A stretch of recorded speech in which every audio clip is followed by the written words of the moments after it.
दिन हो गए मेरे बेटे को जन्म लिए, मगर मेरा दूसरा अंडा अब तक नहीं फूटा। कहीं वो अंडा खराब तो नहीं हो गया? नहीं, मैंने मेहनत से उसकी देखभाल की है। ऊपर वाला मेरे साथ ऐसा नहीं करेगा। रानो चिड़िया घोंसले में बैठी थी। उसका चेहरा थका हुआ था। तभी बांस के पेड़ से कुछ पक्षियों की आवाजें सुनाई देती हैं। मरती है तो मरे, मैंने कल भी कहा था उसका अंडा खराब हो गया है, लेकिन वो चिड़िया तो जिद्दी है, किसी की सुनती ही नहीं। हाँ हाँ बहन, मैंने भी देखा, 3 दिन से घोंसले से निकली ही नहीं। एक तो इतनी गर्मी, ऊपर से ये पागलपना। अरे हरियाली, क्या पता उसकी ममता सही हो। माँ का दिल यूं ही थोड़े कुछ महसूस करता है। तो क्या अब मिट्ठू भैया भविष्यवाणी भी करने लगे? अरे बच्चा होता तो अब तक निकल आता। 21 दिन बहुत होते हैं अंडे के लिए। मैंने अपनी आँखों से देखा है, मेरा बेटा 18वें दिन ही निकल आया था और रानो का बच्चा अभी तक फंसा है अंडे में, साफ खराब हो चुका है। आप लोग क्यों उसकी उम्मीद को मार रहे हैं? वो माँ है और माँ तब तक हार नहीं मानती जब तक आखिरी सांस है। अच्छा, अगर तुम्हें इतना दया आती है तो जाओ पानी पिला दो उसे। मिट्टू तोता कुछ नहीं कहता, बस चुपचाप उड़कर नदी की ओर जाता है, मटके में पानी भरता है और उड़कर रानो चिड़िया के पास पहुंचता है। रानो बहन, ये पानी तुम्हारे लिए लाया हूँ, पी लो, थोड़ी राहत मिल जाएगी। धन्यवाद मिट्ठू भैया। बेटा कुकू, तू भी पानी पी ले। पानी पीने के बाद रानो चिड़िया थोड़ा बेहतर महसूस करती है, लेकिन उसकी नजर बार बार अंडे पर जाती है। तभी हरियाली तोती और गोरी उसके पास आ जाते हैं। रानो, उस अंडे को फेंक दो, अब सिर्फ अपने बेटे पर ध्यान दो। नहीं, मुझे यकीन है, मैंने रात को उसमें हलचल और चू चू की आवाज सुनी थी। तुम्हारा बेटा कुकू अभी छोटा है, इस गर्मी में बीमार हो गया तो क्या करोगी? एक मुर्दा अंडे के लिए सब कुछ क्यों खतरे में डाल रही हो? हरियाली बहन, गोरी बहन, मुझे पूरा विश्वास है, कल रात मैंने अंडे में कुछ हरकत महसूस की थी और बहुत धीमी सी चूं चूं की आवाज भी। ओहो, अब अंडे भी बातें करने लगे हैं। रानो, ये सिर्फ तुम्हारा वहम है। तुम थक चुकी हो, परेशान हो, अंडा खराब हो चुका है। हाँ, 20 दिन के बाद अगर बच्चा ना निकले तो समझ लो कुछ नहीं बचा उसमें, ये तो मेरी माँ कहती थी। गोरी बहन, क्या तुमसे कोई तुम्हारा बच्चा छीनने लगे तो तुम फेंक दोगी उसे? गोरी और हरियाली तोती चुपचाप मुंह बनाकर उड़ जाती हैं, लेकिन रानो चिड़िया अपनी आंखें बंद करके अंडे को धीरे से सहलाती है। मेरे बच्चे, अगर तुम अंदर हो तो मम्मा को एक बार आवाज दो, बस एक बार। गर्मी और थकावट के बावजूद रानो चिड़िया ने फैसला कर लिया था कि वो अब किसी अनुभवी से सलाह लेगी। अपने बेटे कुकू को गोरी कौवी के घर छोड़कर वो अंडा लेकर निकली बूढ़ी चिड़िया माँ के घर की ओर। माँ जी, 21 दिन हो गए, लेकिन मेरा बच्चा बाहर नहीं आया।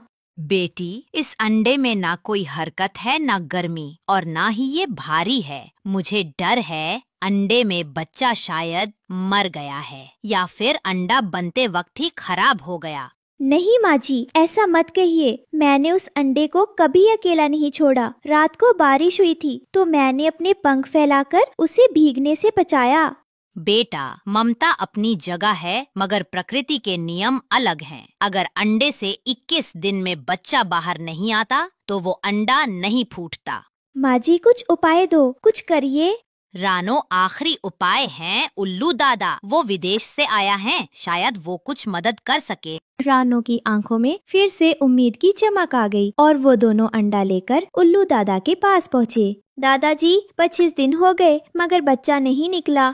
मुझे देखने दो। वो शीशे से अंडा देखता है, फिर एक डंडी से अंडा हल्का मारता है, अंडा फूटता है। मम्मा, मम्मा, मेरी बेटी, मेरी गुड़िया। माँ का विश्वास जीत गया। ये खबर सुनकर रानो की पड़ोसन गोरी कौवी चलने लगती है और कहती है, ये रानो ना खुद को कुछ समझती क्या है, बस एक अंडे के लिए पूरा जंगल सिर पे उठा रखा है, और देखो तो सब इसे ममतामयी माँ कहने लगे हैं। तभी तोती गोरी के घर आती है। गोरी, क्या हुआ, क्यों इतना गुस्सा हो रही हो? क्या बताऊं तोती बहन, वो रानो के खराब अंडे में से एक बच्ची निकल आई है। रानो की ममता और उसकी खुशी देखकर गोरी कौवी का मन अब जलन से भर चुका था, और जंगल में चालाकी की बात हो तो कालू कौवा का नाम सबसे पहले आता है। एक दिन गोरी कालू कौवा के पास जाती है।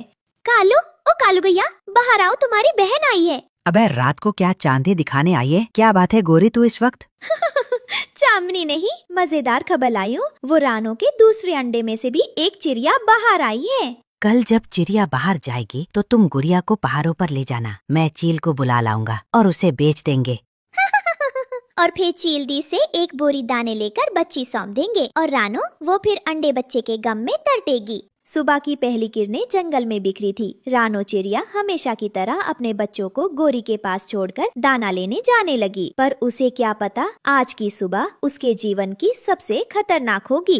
गोरी, मैं दाना लेने जा रही हूँ, कृपया मेरी बेटी का ध्यान रखिए और आज उसके लिए कोई फल मत दीजिएगा, पेट भर है उसका। हाँ रानो, निश्चिंत होकर जा, मैं हूँ ना उसकी मासी जैसी, मैं खेला भी करूँगी उसके साथ। पर रानो उड़ जाती है और गोरी को भी बच्चों से बोलती है, चल गुड़िया, आज तुझे एक नया खेल दिखाती हूँ, पहाड़ों की चोटी से उड़ने का खेल। पर मम्मा ने कहा था पहाड़ों की तरफ मत जाना। अरे बच्ची, मम्मा ने तो कहा था खूब खेलना और मासी के साथ तो सब माफ है। चलो पीछे उड़ो, वैसे जैसे मैंने सिखाया था। गोरी गुड़िया और कुकू को बहलाते हुए पहाड़ की ओर ले जाती है। तभी पीछे से तोता उड़ता हुआ आता है और एक पल को रुक जाता है। गोरी को देखकर उसकी आंखें चौड़ी हो जाती है। अरे ये गोरी कौवी रानो के बच्चों को पहाड़ों के पीछे क्यों ले जा रही है? कुछ तो कर बड़े। तोता तेजी से रानो को बुलाने उड़ जाता है। दूसरी तरफ गोरी उन्हें पहाड़ी पर ले जाती है जहाँ चील दीदी आने वाली थी।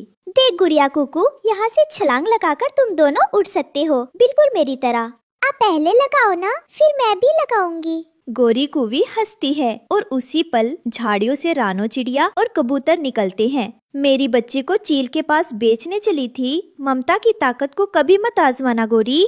माफ कर दो, मैं गलती कर बैठी, अब कभी ऐसा नहीं करूँगी। तोता और रानो ने मिलकर गोरी को बहुत मारा और गोरी वहाँ से किसी तरह जान बचाकर वहाँ से भाग जाती है।